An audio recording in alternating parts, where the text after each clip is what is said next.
Tyson Fury denies allegations of steroid abuse after claims he was investigated by UK anti-doping. By Gareth Davies, boxing correspondent. The 26th of June 2016. Tyson Fury's team have issued a statement insisting they are baffled by a report in a Sunday newspaper alleging that the world heavyweight champion is at the center of a doping investigation, insisting that the boxer absolutely denies any allegation of doping.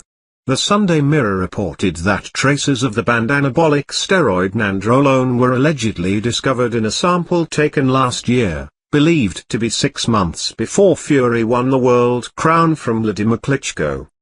The newspaper claimed that the discovery led to a probe by UK anti-doping officials. It is understood Fury was called to a meeting in September when he was told the levels of the steroid found were higher than the body would naturally produce. A statement issued jointly on behalf of Team Fury and Hennessy Sports, the boxer's promoter, read, "We are baffled by today's story in the Sunday Mirror. Tyson Fury absolutely denies any allegation of doping. He looks forward to recovering from his injury and defending his titles against Wladimir Klitschko in October." Fury, who withdrew Thursday from his rematch with Klitschko scheduled for July 9 after a badly sprained ankle sustained 2 weeks ago while on a training run, said last year, in the week he defeated Klitschko, that boxing needed to tackle its drug problem. UK anti-doping, UKAD. Spokeswoman Sophie Ashcroft said yesterday that UK anti-doping does not discuss or disclose details of any cases until due legal process has been completed or a respondent chooses to put the information into the public domain. It is important to note that an anti-doping rule violation is only deemed to have been committed once the legal process, including any appeals, has been completed. At that point, details of a violation will be made available on the UKAD website. The British Boxing Board of Control told Telegraph Sport on Sunday that it was a case of wait and see. Elsewhere, Fury's British heavyweight rival Anthony Joshua completed his first defence of the IBF heavyweight crown with a 7th-round knockout of American Breazeale at London's O2 Arena, expressing his disappointment at the delay to a unification fight which is now likely after the Mancunian's injury and postponed rematch with the Ukrainian Klitschko. Joshua, who admitted the contest with Breazeale had been another learning fight, weighed in on the controversy surrounding Fury which emerged at the weekend. "I haven't heard too much about it, but it's a shame because he's worked hard to get where he is," said Joshua, who had swollen, damaged right knuckles after the contest. "I just hope he can overcome it and get back to winning ways, because it's a fight everyone wanted to see and we were serious about. I hope it's nothing too serious. I hope we can continue on our collision course in the near future."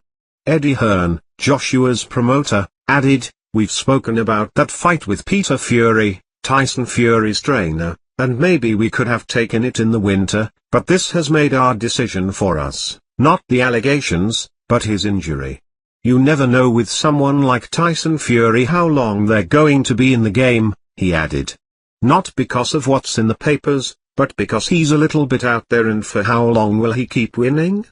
Joshua also revealed that he had a virus during his training camp for the Breazeale fight and there were concerns that the Londoner may have had to pull out of the bout, with Joseph Parker, the IBF mandatory challenger, most likely to be the next opponent, either early in November or December, or in the spring of 2016.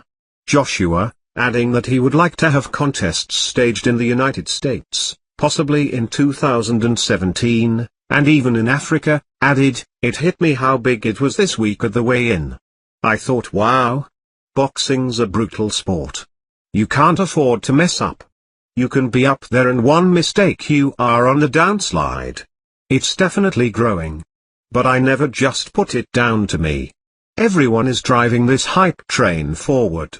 As a whole, brand of boxing is coming back to the golden times, and that's why people want those Deontay Wilder fights, Fury fights, David Haye.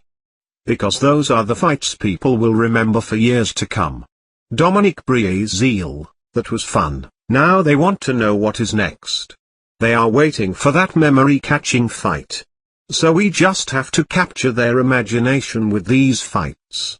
Elsewhere on the London card, George Groves put himself in a position to challenge for a world crown for the fourth time after defending his WBA International Super Middleweight title in a thrilling 12-round war with Martin Murray, the fight of the night.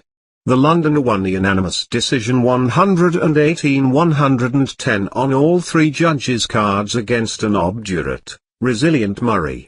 And Chris Eubank Jr. and his team will join Hearn on Monday in a meeting with Sky Box Office to discuss whether contracts can be finalised for the British middleweight champion to face the world no one in the division, Gennady Golovkin, in a super fight in London in September. Eubank retained his British crown on Saturday night with a chilling fourth-round stoppage of previously unbeaten Welshman Tom Duran.